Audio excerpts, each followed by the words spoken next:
Next, Redcar and Cleveland Council says it's still struggling to fill vacancies across key services. A new report highlights continued shortages of social workers, engineers, planning officers and environmental health officers. The council also reports difficulties finding staff for specialist posts, from IT experts to accountants and vehicle fitters. Vacancy levels are about 8% higher in the public sector compared to private businesses, and the impact is being felt locally. Officials say the new recruitment scheme has been broadened beyond social work to cover any post certified as hard to fill.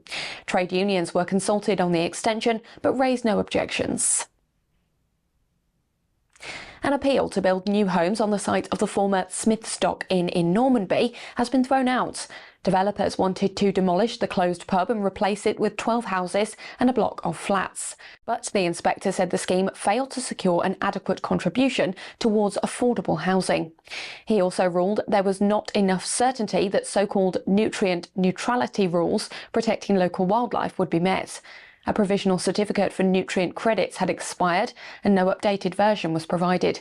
With no clear mitigation, the inspector concluded the scheme would breach planning policy and so dismissed the appeal. 18 proposed bungalows in Middlesbrough's Cader ward have been refused permission. The plan would have seen detached 3- and 4-bedroom homes built on land off Hemlington Lane.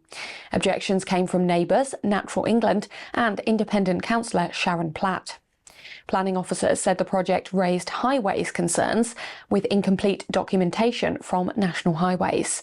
They also cited failure to meet nutrient neutrality requirements, a net loss of biodiversity and a lack of an up-to-date ecological survey.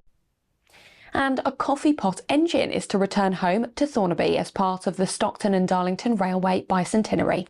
Built in 1870 by Head Wrightson, the engine once shunted materials around the company's ironworks. It will now be displayed on a roundabout close to its original site at Council of Europe Boulevard. Stockton Council says the plinth and track setting will create a permanent reminder of the town's role in railway history. The Friends of the Stockton and Darlington Railway backed the move, calling it a fitting celebration. The planning committee approved the display unanimously.